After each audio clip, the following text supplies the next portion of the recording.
வணக்கம் மக்களே, கார்த்திகை தீபம் சீரியல் கதைக்களை பற்றி பார்க்க போகிறோம். ஸோ வீடியோக்குள்ளே போகிறதுக்கு முன்னாடி மறக்காமல் நம்ம சேனலை சப்ஸ்கிரைப் பண்ணிவிட்டு அப்படியே வீடியோக்கும் ஒரு லைக் போட்டுட்டு பாருங்கள்.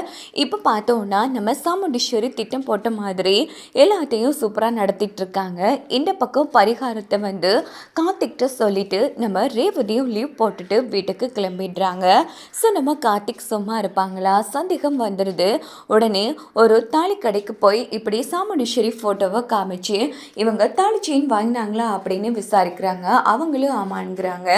அதே மாதிரி கார்த்தியோட ஃப்ரெண்டும் ஃபோன் போட்டு அத்தை இப்படி பூ மாலையெல்லாம் வாங்கினாப்பா அப்படின்னது. ஸோ கார்த்திக் கண்டுபிடிச்சிட்றாங்க. அப்படின்னா ரேவதிக்கே தெரியாமல் மாலைக்குள்ளே தாலி செயினை வச்சு அந்த மருத்து கையால் அத்தை போட விட போகிறாங்க. ஸோ இதை தடுத்து நிறுத்தணும் அப்படின்னு நம்ம கார்த்திக் முடிவெடுக்கிறாங்க அந்த இடத்துல. அதுக்கப்புறமா இந்த விஷயத்த நம்ம ராஜராஜன் மயில்கிட்ட சொல்லி நான் சொல்கிற மாதிரி அந்த மாலையை எடுத்துட்டு அதே போல் வேற ஒரு மாலையை மறைச்சு வைங்க அப்படின்னதும் அதே மாதிரி நம்ம மயிலும் நம்ம சாமுண்டீஸ்வரி ரெடி பண்ணினா அந்த மாலையை எடுத்துட்டு வேற ஒரு மாலையை தட்டில் வச்சிடுறாங்க. அதுக்கப்புறமா இந்த பக்கம் சாமுண்டீஸ்வரி வீட்டில் இருந்து எல்லாரும் கிளம்பி நேராக கோவிலுக்கு வராங்க. ஸோ சாமுண்டீஸ்வரி வில்லிட்டையும் செம்ம ஹாப்பியாக இருக்காங்க. இன்னும் கொஞ்ச நேரத்தால் என் பொண்ணு கழுத்தில் தாலி ஏற போகுது, அந்த கார்த்திக் பயலால் எதுவுமே பண்ண முடியாது அப்படின்னு. அதுக்கப்புறமா பார்த்தோன்னா ஐயரும் சிறப்பாக மந்திரம் சொல்லிட்டு மருது கையில் மாலையை கொடுத்து அந்த பொண்ணு கழுத்தில் போட்டு விடுங்க அப்படின்னதும் மருதும் ரொம்ப ஹாப்பியாக ரேவதி கழுத்தில் மாலையை போட்டு முடிச்சிடுறாங்க. அதுக்கப்புறமா நம்ம ரேவதி அதான் பரிகாரம் முடிஞ்சிருச்சு, மாலையை கலட்டுறமான்னு போகும்போது சாமுண்டீஸ்வரி இருமா அப்படின்னுட்டு தான் மறைச்சி வச்சு தாலியை தேடுறாங்க. ஆனால் காணோம். உடனே செம அதிர்ச்சி ஆகிறாங்க நம்ம ரேவதியும். என்ன ஆச்சுமா அப்படின்னும் போதும் அதெல்லாம் ஒன்றும் இல்லை ரேவதி அப்படின்னுட்டு இந்த பக்கம் நம்ம சந்திரகலாவும் சூரியகலாவும் என்ன ஆச்சுக்கா?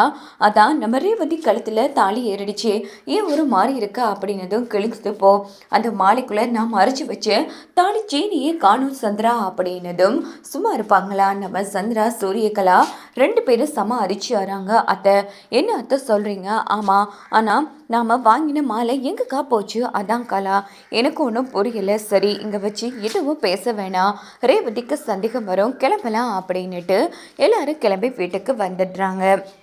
நடந்த விஷயத்த ராஜராஜன் நேராக கார்த்திக்கு ஃபோன் போட்டு சொன்னதும் சரி மாமா மிச்சத்தை நான் பார்த்துக்கிறேன் அப்படின்னுட்டு நம்ம கார்த்திக் ஃபோனை வச்சிடுறாங்க. இந்த பக்கம் சூரியகலா என்ன ஆத்த இந்த மாட்டியும் நாம் போட்ட பிளான் சொதப்பிடிச்சு, இப்படியே இடக்கு முடக்கா பண்ணிட்டு இருந்தோன்னா ரேவதிக்கு நம்ம மேலே சந்தேகம் வந்துடும் அப்படின்னு சூரியகலா நம்ம சாமுண்டீஸ்வரி கிட்ட புலம்பிட்டு இருக்காங்க. இங்கே பாருங்க, கண்டிப்பாக இது அந்த கார்த்தியோட வேலையாத்தான் இருக்கும் அப்படின்னுட்டு பேசிட்டு இருக்கும்போதே கார்த்திக் நம்ம சாமுண்டீஸ்வரிக்கு ஃபோன் அடிக்கிறாங்க. என்ன அதை நம்ம போட்ட திட்டம் சொதப்பிடிச்சேன்னு சோகமாக இருக்கீங்க போல இருக்கே அப்படின்னதும் ஏய் என்னடா உளர்ற, இங்கே பாருங்க மறுபடியும் சொல்கிறேன், இந்த மாறிக்கு கேவலமான வேலையெல்லாம் பார்த்து ரேவதியை ஏமாத்திர வேலை வச்சுக்காதீங்க.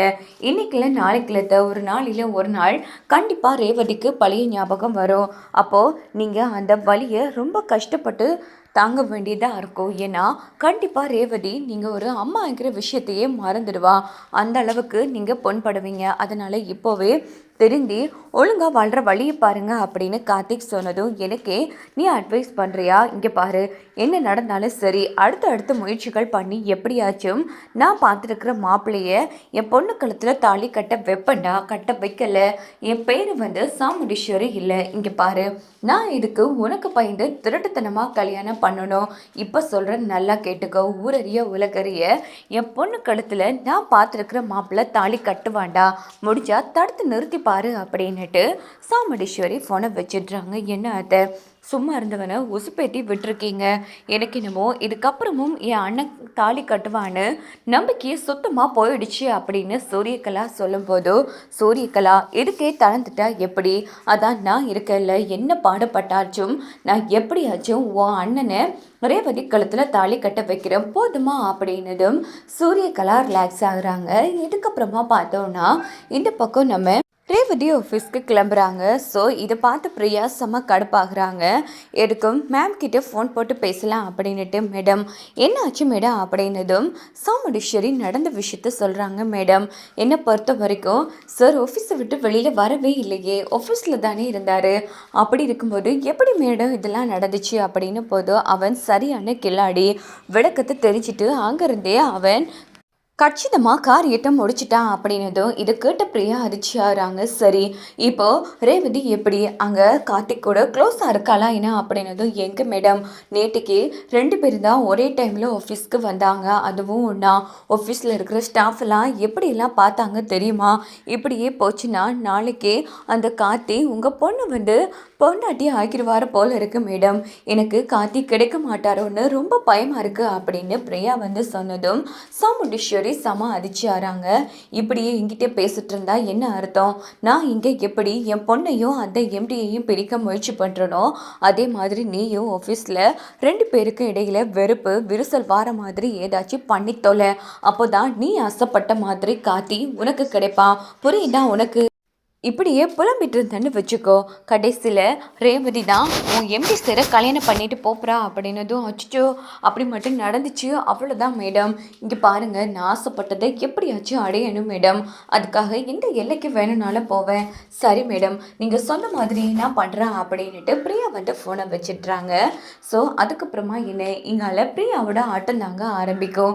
எப்படியோ நம்ம கார்த்தியையும் ரேவதியையும் பிரிக்கணும், அதே மாதிரி 2 பேருக்கு இடையில் விரிசலை உண்டாக்கணும் அப்படின்னுட்டு அவங்களும் சிலபடியான ஒரு மொக்கையான திட்டங்கள்லாம் போட்டு அந்த இடத்துல நோண்டி வாங்குறதுக்கும் அநேகமான வாய்ப்புகள் இருக்குது.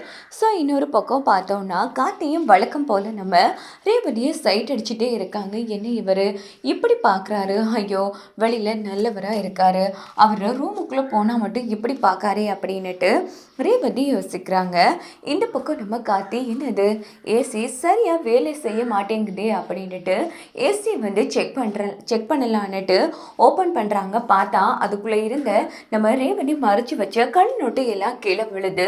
இது பார்த்த கார்த்திக்கு தூக்கி வாரி போட்டுறது. என்னது இவ்வளோ பணம் இங்கே எப்படி வந்துச்சு அப்படின்னு பார்க்குறாங்க. அப்படின்னு பார்த்து அக்கௌண்ட்ஸில் டவுட்ஸ் கேட்குறதுக்காக ரேவதி கார்த்தி ரூமுக்கு வராங்க. பார்த்தா கார்த்தி பணத்தை புறக்கிட்டு இருக்காங்க. இது பார்த்து ரேவதி அதிர்ச்சியாகிறாங்க. ரேவதி அது அப்படின்னு போது, எனக்கு தெரியும் சார், இது உங்கள் பணம் கிடையாது, அந்த பணத்தெல்லாம் ஏசியில் மறைச்சி வச்சதே நான் தான் அப்படின்னதோ. எனது நீங்களா என்னங்க சொல்கிறீங்க? ஆமாம் சார், உங்கள் ரூமில் கபட்டை ஓப்பன் பண்ணி ஃபைல் எடுக்கலான்னு வந்தேன் இல்லையா, அப்போது இவ்வளோ பணமே இருந்துச்சு. இது எல்லாமே அந்த கருப்பு நோட்டு பணம். உங்களை வேணும்னே திட்டம் போட்டு இந்த சதியில் மாட்டி விடணுங்கிறதுக்காக யாரோ கபட்டுக்குள்ளே மறைச்சி வச்சுருக்காங்க சார்.